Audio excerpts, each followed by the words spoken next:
Hello, and welcome to the Choose Love podcast, a show that chronicles the extraordinary love of ordinary people. Our hope is that these stories will help inspire us all to #ChooseLove. The podcast is presented by Ellen Adira, your digital bridesmaid.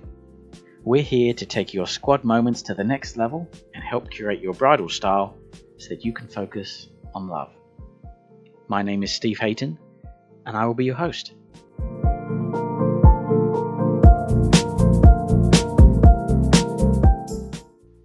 Britt and Anthony's story began many years ago, in 2005, when Britt was fresh out of college and living in Boston. She was working as an executive assistant at an asset management firm and had become friends with another executive assistant at the office, named Alexa. They became fast friends after discovering commonality with music and various hobbies.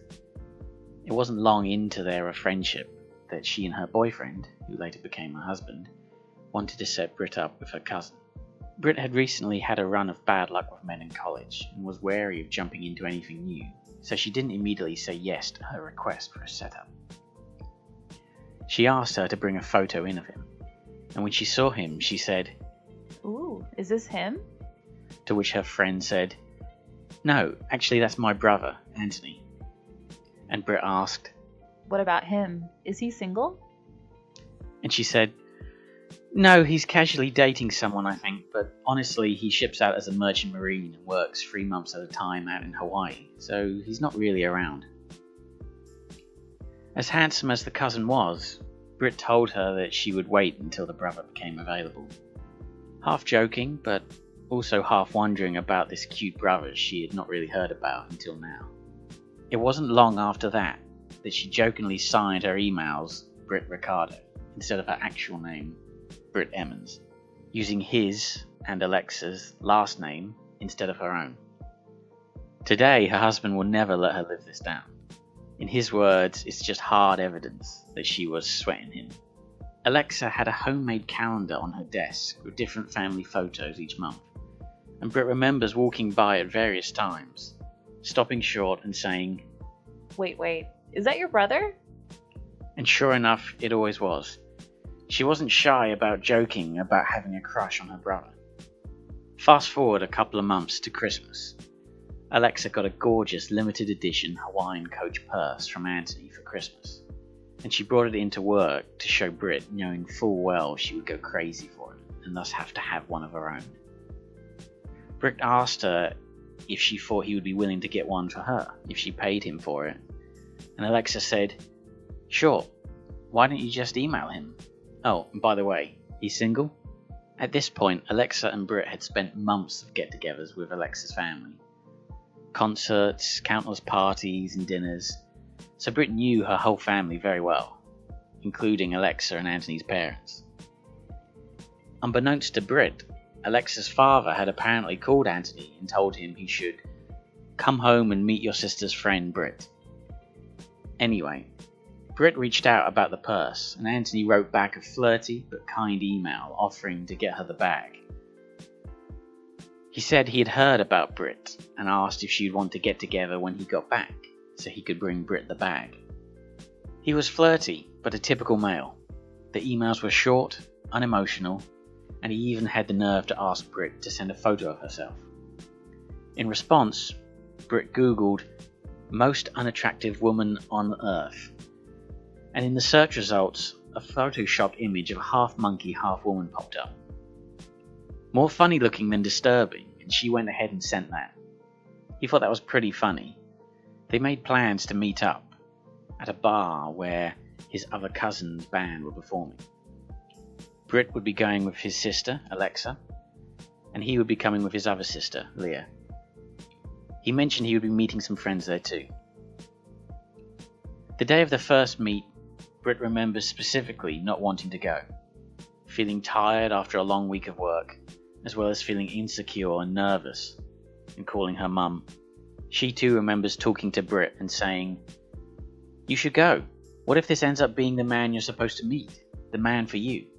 She wasn't really one to say these types of things. So she got up out of bed and rallied, despite her anxiety. Britt was very nervous walking into the bar that night. She thought Anthony was really, really handsome, but felt fragile from past relationships and thought, I just don't know if I can put myself out there right now. When Britt arrived, she saw him from across the room and captured what would be a lasting image. He was so tan, he had the brightest smile, the best twinkle in his eye, and when he locked eyes with Britt, she felt weak. She was giggly and goofy, and even a little shaky because she was so nervous. When Anthony got to the bar, he was also pretty nervous. His dad told him that she was a very nice girl and that she was very pretty. He was right. He felt very uncomfortable talking to her at first, to the point where he remembers saying to himself, "Be cool, she doesn't know you are freaking out. Be cool."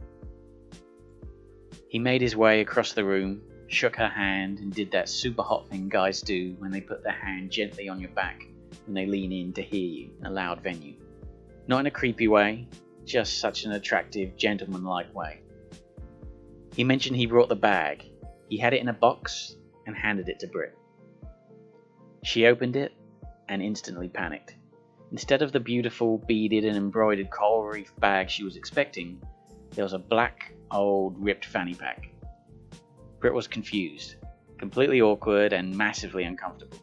She looked up at him to see the biggest, goofiest grin on his face and breathed a sigh of relief when she realized he was totally pranking her. He laughed so hard. He pulled out of his shirt the real bag and gave it to Britt. Britt was bright red, surely in a wash of nervous sweat, but she was grateful to have the bag.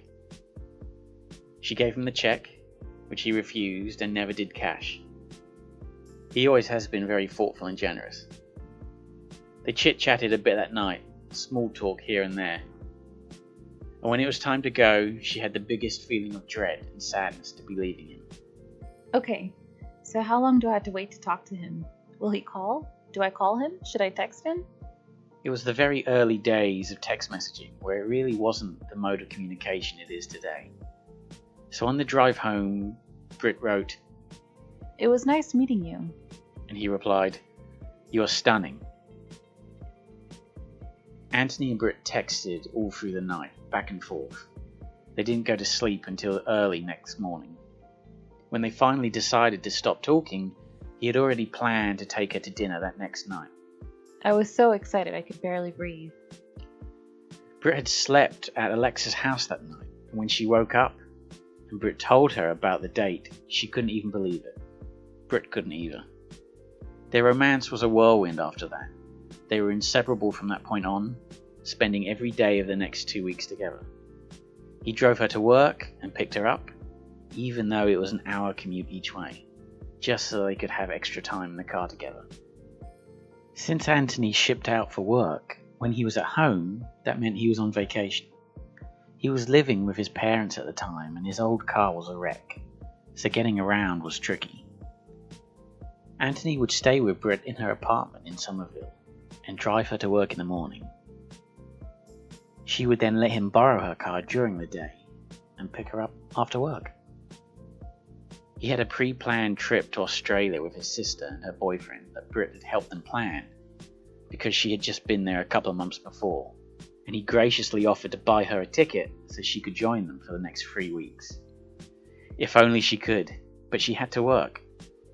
That didn't stop him from checking in once or twice a day by email, which was not as easy as it is today. He had to find an internet cafe and even sent her flowers for Valentine's Day from Australia. He was smitten and she was head over heels. When they got back, they were confessing that they loved each other, and it had only been a matter of weeks. He was due to go back to the ship for 3 months, and she had plans to move to California. That was already in the works, so they didn't know what to do. But they took a leap of faith and took a leap of love. They wrote each other letters almost daily whilst he was in Hawaii on the ship. They sent packages, postcards, emails, and talked on the phone for hours. When he came back, after 3 months, they loaded up Britt's car and moved together to California. They had only been together for 4 months. One of those 4 months actually together in person. They spent a month travelling the US, visiting national parks, driving the open road, talking for hours on end, laughing, having their first argument, figuring out the best way to resolve an argument, and learning more and more about each other. When Britt is asked what her favourite thing about being in love is, her answer is, I love knowing that we choose each other, not just on the day we set our vows, but we continue to choose each other every day, because relationships are hard, but love and finding a true partner is the greatest gift. She thinks that in their partnership they have grown, but they've also grown as individuals. They've grown as a family and had 2 beautiful children. Through it all, they have chosen each other and continue to choose each other. Love reminds Britt of the ocean, times of peaks and times of valleys, times of calm and times of storms. But through it all, it's the same water, it just changes shape. That's been like their adult love story. Their initial love story was filled with sweetness, romance, adventure and hope. Their adult love story has been filled with compromise, laughter, frustration, consistency, comfort, but through it all, love. They may not fall asleep wrapped up in each other's arms like they did when they first met and fell in love, but Britt never sleeps well when he's away for work and not laying next to her in bed.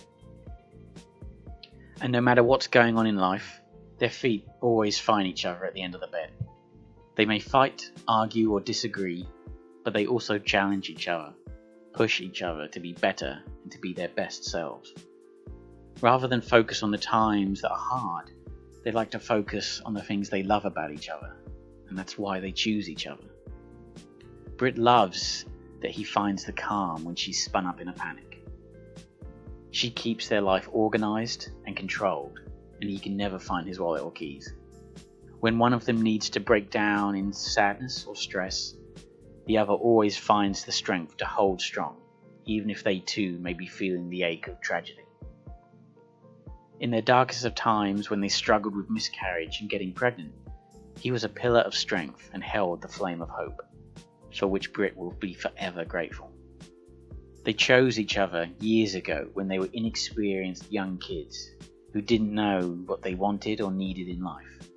But as they've grown as individuals and together as a couple, they have found new ways to love each other and more meaningful ways to profess their love and devotion to each other. The way they love and support each other is deeper and stronger than the day they chose to stand in front of their dearest family and friends and take their vows. There are still days that Anthony will glimpse at Britt and think, gosh, she is so gorgeous. How is she my wife? That's when he tells himself, don't worry, act cool. She doesn't know you're freaking out. A whirlwind romance and a whirlwind of a story. I'd like to thank Britt and Anthony for sharing their story, and I'd also like to thank you for listening. Until next time, see you soon. If you enjoyed the podcast, then please share it with your friends and family.